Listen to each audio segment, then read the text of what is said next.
நண்பர்கள் அனைவருக்கும் வணக்கம். வாங்க கனவு தேசத்தில் பயணிக்கலாம். கனவு தேசத்தில் உங்களுடன் பயணிக்கும் நான் ராஜ்குமார். நண்பர்களே, இப்ப அப்படியே பாத்தீங்கன்னா சும்மா கொட்டையில தான் உட்காந்துருக்கேன். என்ன காரணம் பாத்தீங்கன்னா, வெளியே மழை பெஞ்சிட்டு இருக்கு. மிகப்பெரிய வலுவான மழை இல்லைங்க, சும்மா லேசான ஒரு சாதாரணமான மழை தான் பெஞ்சிட்டு இருக்கு. இன்னைக்கு 2-3 நாட்களாவே பாத்தீங்கன்னா இந்த மாதிரி தான் ஒரு சாதாரண மழை தான். இன்னும் வலுவா அதிகமான மழையை வந்து நாங்க எதிர்பார்க்கிறோம். அதாவது வயல்ல வந்து தண்ணி நிக்கிற அளவுக்கு, இல்லைன்னா அந்த ஓடையில தண்ணி போகிற அளவுக்கு அந்த அளவுக்கு நான் எதிர்பார்க்கிறோம். ஆனா அந்த அளவுக்கு பெய்ய மாட்டேங்குது. சும்மா அப்படியே வாசல்ல தண்ணி தெளிக்கிற மாதிரி, அப்படியே ரோட்ல இருந்து தண்ணி சரிகிற மாதிரி இந்த அளவுக்கு தான் லேசா தான் பெய்யுது. இன்னும் 23ஆம் தேதி வரைக்கும் மழை வந்து சொல்லிருக்காங்க. அதுக்குள்ள பெய்யுமாங்கிறத பார்ப்போம். சரி நண்பர்களே, இப்ப சும்மா தானே கொட்டையில உட்காந்துருக்கோம். இந்த சமயத்துல வந்து நமது மனசு வந்து கவனம் இருக்காது, எதையோ ஒண்ணு நினைச்சிட்டு தான் இருக்கும். அடுத்து என்ன பண்ணலாம், நமது கட்சியினுடைய வெற்றிக்கு, சீமானுடைய வெற்றிக்கு என்ன பண்ணலாம் அப்படிங்கிற மாதிரி அந்த சிந்தனைகள் அப்படிங்கிறது ஓடிட்டு தான் இருக்கும். அந்த வகையில 2026 நாம் தமிழ் எழுவதற்காகவும் அண்ணன் சீமான் அவர்கள் முதல்வராக ஆவதற்காகவும் என் மனதில் தோன்றிய 2 சிறிய விஷயங்களை வந்து உங்களோட பகிர்ந்து தான் இந்த காணொலி.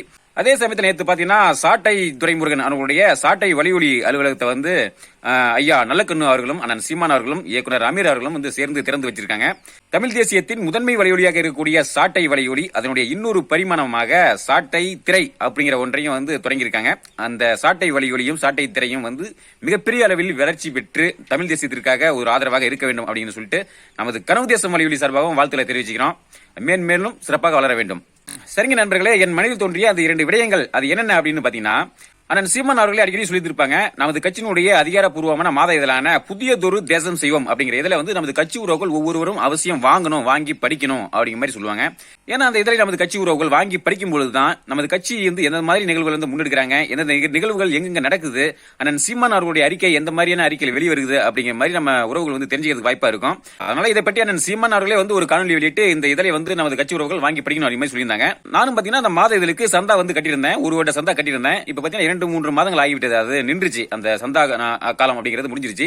திரும்பவும் சந்தா கட்டி அடுத்த மாதத்திலிருந்து அது வருவதற்கான ஏற்பாடுகளை வந்து செய்ய போறேன். அதே மாதிரி இந்த காணொலி பார்க்கக்கூடிய நம்ம கட்சி உறவுகள் நீங்களும் அவசியம் புதியதொரு தேசம் செய்வோம் அப்படிங்கிற இதழை வந்து ஒரு 350 ரூபா தான் மாசத்திற்கு, நீங்களும் படிங்க. அதே மாதிரி உங்களுடைய நண்பர்கள், உங்களுடைய உறவினர்கள், தெரிஞ்ச கடைகள் அந்த மாதிரி வந்து கொடுத்து படிக்க வைங்க. இது வந்து நமது கட்சியினுடைய நிகழ்வுகள் வந்து மற்றவர்களுக்கு தெரியவதற்கு ஒரு உதவியா இருக்கும். அதே மாதிரி இன்னொரு விடயம், 2வது விடயம் என்ன அப்படின்னு பாத்தீங்கன்னா, சாட்டை துரைமுருகன் வந்து சில மாதங்களுக்கு முன்னால ஒரு தேர்தல் பரப்புரையில இல்லைன்னா ஒரு கலந்தாய்வு கூட்டத்துல சொல்லியிருந்திருப்பாங்க. அதாவது 1000 பேர் 1000 ரூபாய் அப்படிங்கிற திட்டம், அந்த திட்டத்துல வந்து இதுவரைக்கும் 243 பேர் தான் அந்த 1000 ரூபாய் வந்து கொடுத்துட்டு இருக்காங்க அப்படிங்கிற மாதிரி அது ரொம்ப வேதனையா சொல்லியிருந்தாங்க.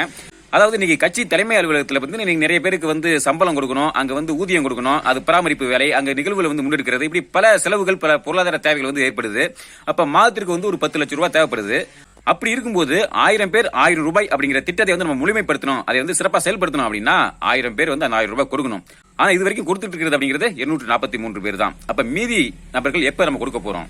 அதனால நண்பர்களே, இந்த காணொலியை பார்க்கக்கூடிய உங்களுக்கு அந்த மாதிரி மாதம் 1000 ரூபாய் கொடுக்கக்கூடிய வாய்ப்பு இருந்தது அப்படின்னா நிச்சயம் அதற்கான முயற்சிகளை வந்து மேற்கொள்ளுங்க. அது முடிந்தால் மட்டும்தான். ஏன்னா இன்னைக்கு நம்ம கட்சி உறவுகள் வந்து பெரும்பாலும் இன்னைக்கு பொருளாதார நெருக்கடியில் இருக்காங்க. அதனால ரொம்ப சிரமப்பட வேணாம். வாய்ப்பு உள்ளவர்கள் இந்த ஒரு நிகழ்வுல வந்து நீங்களும் வந்து முன்னெடுக்கலாம். ஒரு மாதம் 1000 ரூபாய் அப்படிங்கறத கொடுக்கலாம்.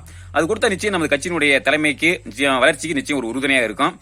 விரைவில் நானும் வந்து இந்த திட்டத்தில் சேர போறேன். மாதம் 1000 ரூபாய் அப்படிங்கிற திட்டத்தில் வந்து நானும் சேர போறேன், நானும் கொடுக்க போறேன்.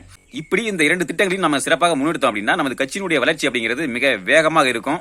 அடுத்து வருகிற 2026 தேர்தலில் நாம் தமிழ் கட்சி வெற்றி பெற்று அண்ணன் சீமான் அவர்கள் முதல்வராக ஆவதற்கு வாய்ப்பு இருக்கு.